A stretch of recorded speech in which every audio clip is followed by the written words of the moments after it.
welcome back to my channel. So today's video is going to be, as you see by the title, another military related video. If you haven't been here before, welcome to my channel. My name is Sweets Color. I do military related videos. I do vlogs. I do a little bit of mukbangs. I do makeup related videos. You know, I'm kind of like a well-rounded channel. So if you're here, you might as well go ahead and click subscribe, hit the like button. You know what I'm saying? Shout out to everyone for helping me get to 50K subscribers. Like, I'm so excited about that. Like, I hit 50K. Like, what? So yeah, I'm super excited about that. I'm gonna have to do a giveaway or something soon because that's a big deal. You get a little plaque for hitting 50K. But the topic of this video today is going to be what happens after basic training AIT and what to expect when you get to your first duty station and whatever else pops in my head. So like I said, if you haven't been here before, welcome to my channel. My name is Sweets Color, aka Sergeant Baker. I am an E5 active duty in the military. So yeah, just stay tuned for this video. Alright, so we're going to talk about what happens after AIT. A lot of people ask me that. So after AIT, if you are active duty, you go to your first duty station. If you are in the Reserve National Guard, you get on a bus, plane, trip, car, whatever. I said trip, what? You get on whatever means of transportation that you decide to go on. You go home. You're gonna maybe like, I don't even remember. I was reservist when I did a basic in AIT. I went active duty after being in the reserves for 2 or 3 years. But right before you graduate AIT, right before like a couple weeks, I'm not sure how far out, but you're gonna get on your ERB a projected basically duty station.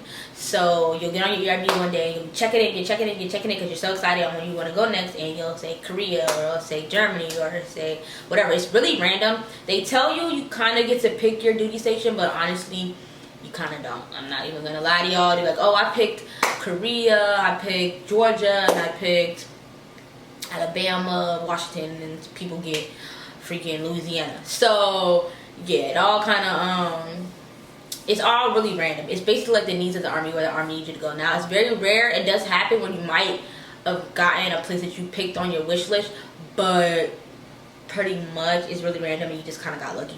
So yeah, you go to your next duty station. You'll get on a bus, train, plane, whatever. But like, I know for my AIT, some people took leave after AIT and they were allowed to do that. Now, I went to AIT when I was in 2013, 2014 time frame, so I'm not 100% positive if it's the same. Some things could have changed, you know, it's been a couple years since then, but I do know soldiers do take leave after AIT.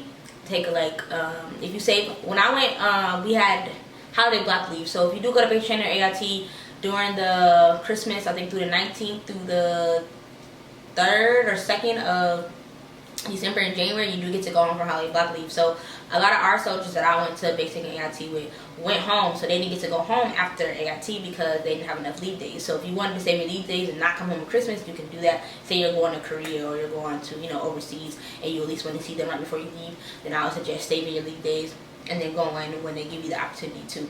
So yeah, you'll maybe you'll get to go home, or maybe not. You'll go to your duty station and take leave once you get to your duty station. It all kind of depends on your chain of command and how they do things at your AIT, you know what I'm saying? It's different everywhere you go. No AIT standards, like when it comes to stuff like that, is exactly the same. Some people got to go, other people didn't get to go. So yeah, that's kind of how that is. But you get to your first duty station, and what happens next? So you go to your first duty station, you're going to go to like a reception kind of, in that instance, how you went to basic training and you had to go to reception first and then you went to your basic training. It's kind of like that. So you go and you'll be in like a reception. Here there was a reception battalion. Some way, somehow, I did not in process like everybody else in process. You know what I'm saying? They go through a little reception and they stay there. I honestly didn't. But after experience my battle buddy had, they go to the reception barracks, they sign in or whatever. Probably more than likely it's going to be more than one of you guys. When you go to your first duty station, it's going to be 5 of y'all going to the same duty station, so usually there's going to be an NCO with y'all or something like that. When I report it now, you report by yourself, so it's a little more complicated to find, like, they're in processing building ready to go, but they're going to take you guys to where you guys need to go.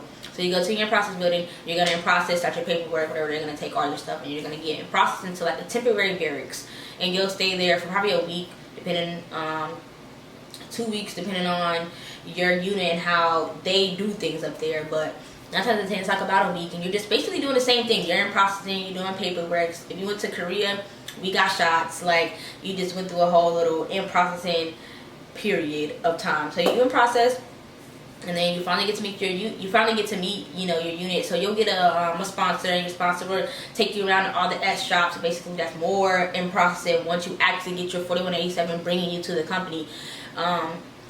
Like paperwork bringing you to that legit company. You gotta process the mailroom, you gotta process your barracks, you gotta process everything on post, pretty much. You gotta process there. So your sponsor to your NCO, usually it's your NCO. In my every time I've done it, it's been my actual NCO, my sponsor has been.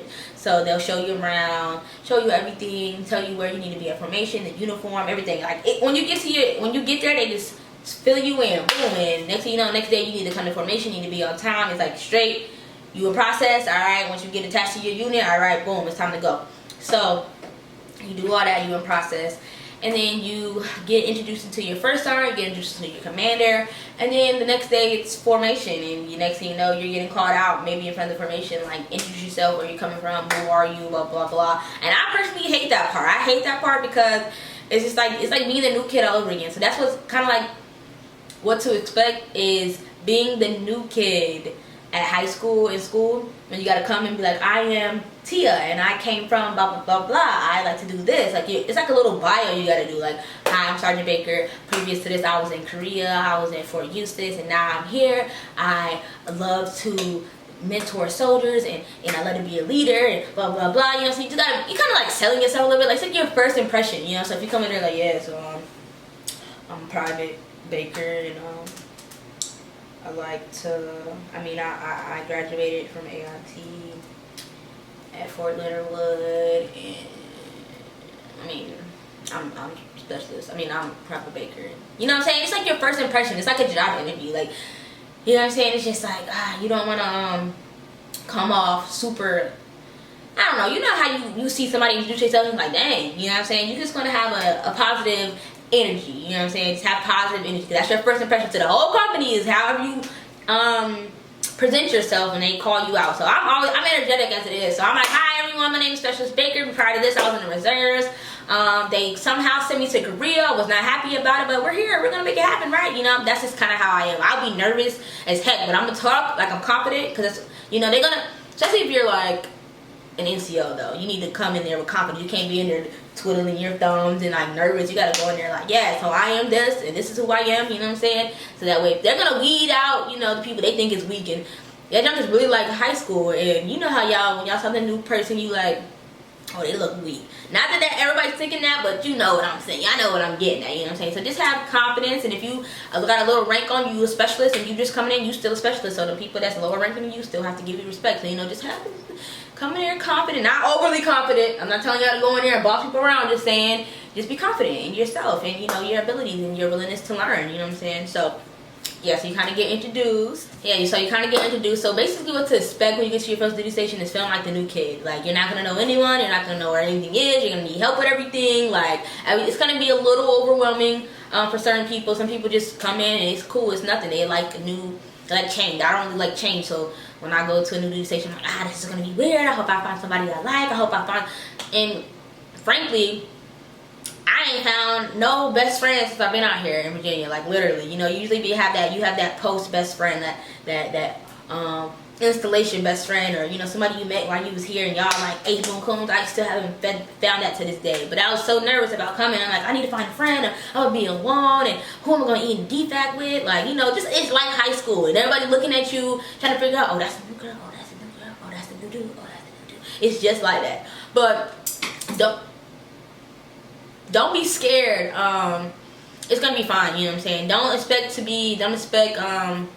them to think that you're super squared away. They know you just came from AIT, and 9 times out of 10, what you learn at AIT is not the full aspect of your job. You're gonna have to learn so much more. So don't think, oh, I'm gonna be a shitbag, or, you know, I'm not gonna know anything. Trust me, there's E5s, E6s that don't know everything, you know what I'm saying? So you're gonna learn as you go. Some jobs are a little more technical than others, so you probably couldn't learn everything you need to learn while using AIT. So don't be scared that you're not gonna be squared away. Everybody isn't squared away. Only way you're gonna get squared away is to go through it with, what I'm trying to say, experience. So to get experience in your MOS and in your job, you know what I'm saying, and the respect that you need to have, you got to go through it first. So you might mess up. You might not do the right protocol for whatever. You got to learn the SOPs. You got to learn, how your unit does things. And it's okay to not be 100% squared away. My tips is when you go to your next duty station or your first duty station is be aware of just like, just try to be observant. Like watch everybody, the groups, because everybody says there's not groups, but there's groups. There's like this group hangs out with this group, and then this group hangs out with this group. Before you decide you want to jump into a group, just watch everybody. Just be observant. You don't want to jump into the wrong crowd, and then maybe that's the crowd that always gets in trouble, or jump into the crowd that's lazy. You know what I'm saying? Just watch everybody, be observant, be cool, be friendly with everyone. I'm just saying, be observant before you try to jump into a little clique, and then this was the clique that was bad, and now you got the NCOs coming up to you like, watch out for them, be careful hanging out with so and so. You don't want to hear that. So just be observant of the people that you're hanging yourself around. If you are good in PT, definitely is going to be a plus for you. Being good in PT is definitely kudos, you know what I'm saying? Being a PT stud is definitely kudos. Not saying if you're not good in PT that you suck, but I'm just saying to get, when they get your initial PT test, because I worked in the early room, so we get your PT test, we look at your reference card, we look at all that. And, if you got a 290, your first time already like, oh, okay, alright, they want to see what you got. Now, what I do suggest is, your first day of PT, like I did my first day in Korea of PT, I showed out because I was new, I'm tiny, I'm a girl, you know what I'm saying? So I was out there running my butt off, running with the guys, and whenever I tried to be lazy after that, my NCO was like, nah, specialist Baker, that's not a specialist. I know you can run, so push it. So, you know what I'm saying? Hey, if you ain't gonna live up to that standard that you set from day 0, don't do it. Because I'll be like, hey, I just want to chill today, but I couldn't chill because I already let them know that I'm a runner, like I can run. So when I tried to be on the back, let's go, Baker. So yeah, just what I'm saying, don't try to show out too much if you can't live up to your standards that you set the day 1. But yeah, like I said, being good in PT is definitely kudos, especially with this new PT test coming out, boy. But yeah, being good in PT is gonna look good for you. Weapons call, that basic soldier and things, definitely gonna look good. So just try to strive for excellence and the best when you're doing stuff like that, a tab like that. Just try to do the best you can do. But I don't know, just expect to be like the new kid. It's not gonna be that bad. So if you're nervous about it, you'll be fine.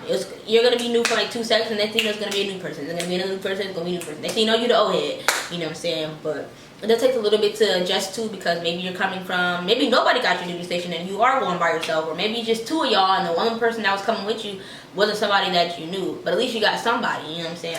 When you go to your second duty station, 9 times out of 10 you're going by yourself. You're PTSing alone, so then it's a little more nerve-wracking because you're just completely brand new. There's nobody with you to go through the process, the I don't know how to get to the shop at, let's go find it together type thing. But my advice that I want to give to y'all going to your first duty station is do not, as a private, fuzzy, go get you a brand new car, learn your LES, figure out your money first before you just go, oh, I'm fresh out of AIT, I'm ready to get a car. Boom, get a car. Next thing you know, you're not making as much money as you thought you would, or maybe this started coming out, or maybe you had to pay this, or you know what I'm saying? Just basically wait like 6 months, you know what I'm saying, 4 months, at least, so you know the consistency of your paycheck.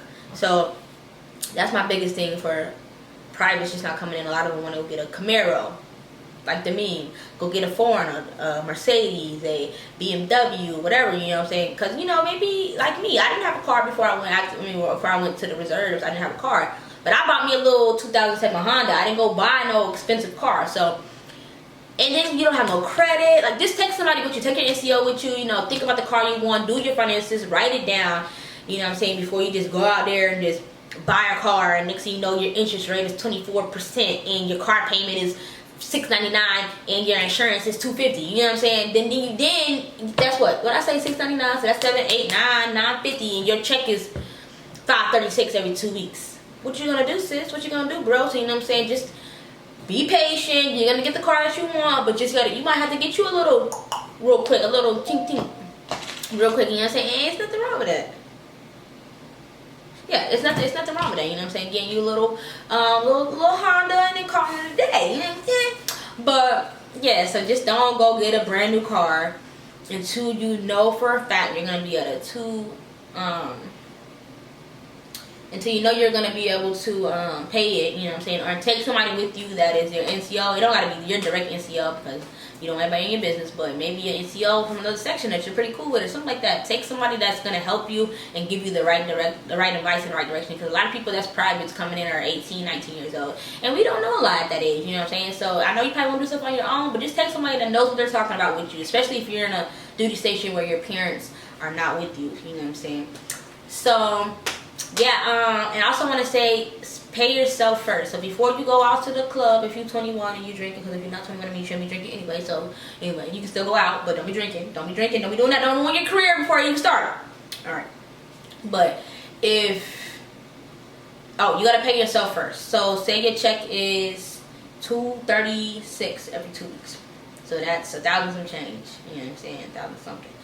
And you don't have no bills yet because you don't have a car yet. And you only got no real bills for your internet bill and your phone bill probably. You need to take, realistically, I can't tell you realistically how much to save. I would say if you make it $236 a check, how much money would I put in my savings account? Realistically now. That's what the key to saving is, realistic savings. You can't just save, my check is $536, I'm gonna put $400 in my savings account and I'm gonna have $800 a month. That ain't gonna happen. You're gonna keep touching in your savings because you're not realistically putting enough money away to be able to actually save money. You're gonna keep touching it because it's not enough. You gave yourself $100 to play with. I personally spend $100 in a week on food because I like to eat out. So I know I cannot take all my check and leave myself $100 because I got gas to put in my car. I got food. I like to eat because I'm expensive. I have expensive taste buds. So if I had a $536 in my account, I probably would save like $150 a check. Honestly, $150 to $200. Leaving myself with $336? Nah, so probably like $150. $150 probably would be my price. But you have to pay yourself first. Even if you don't want to put that much money in your savings account, $5, $25, $10, something. Put money in your savings account first. I'm telling you, it's gonna pay off in the long run. I should have been doing this. I waited way too long to be start my savings account. So you know what I'm saying. But just pay yourself first. If you don't learn anything from this video, comment down below. Pay myself. I'm gonna pay myself first. You know what I'm saying? That's what you need to take away. Pay yourself first. Your savings matters. It's gonna suck at first because like, oh, I got an extra $50 I could be spending right now. But like once you see that junk start growing and next thing you know you got a comma and next thing you know you got double digits, you like, dang. You're gonna feel good to save that money. And if something happens, boom, you got money to cover it. Anything can happen. And then when you're ready to get that nice car that you've been striving for mad long, that you really wanted, boom, you're able to get it and you got enough money to be able to put down a good down payment, or you know what I'm saying, you got money in your savings account to be able to get what you want basically. So just pay yourself first. Really, that's a little bit of advice that I have. Don't go get a new car. Pay yourself first. Be good in PT. When you introduce yourself, be confident. But it's nothing. It's just like the same thing you've been doing. Don't expect to be super squared away. It's okay if you're not squared away. Expect to be like the new kid. Expect to eat lunch by yourself for a second, and just stay out of trouble. Like it's easy to it's easy to get in trouble, but it's easier to stay out of trouble. Just keep your nose clean. You know what I'm saying? And find your group of people that's gonna uplift you, bring positivity into your life, positive energy. None of that. Oh, I just got an Article 15 because these NCOs. No, you don't want to start off like that. Start off good, especially your first duty station, because if you get an Article 15 and it's not a company grade, you know what I'm saying, they decide they want to take it away from you, you know, some of that stuff follows you your whole career, so you don't want to mess up something so early in your career, you know what I'm saying? It's your first duty station. Go there, do your job, learn your job, and get promoted. And that's all I got. Thank you guys for watching this video. Comment down below other ideas you guys want to see, because this week or last week I was struggling. So comment down below some ideas. I'm going to take some ideas from you guys. I'm going to start shouting you guys out when I do take your idea. But yeah, so comment down below something you want to see. Thank you guys for tuning into this video. If you have not subscribed, click subscribe, and that is a direct order. Okay? Bye.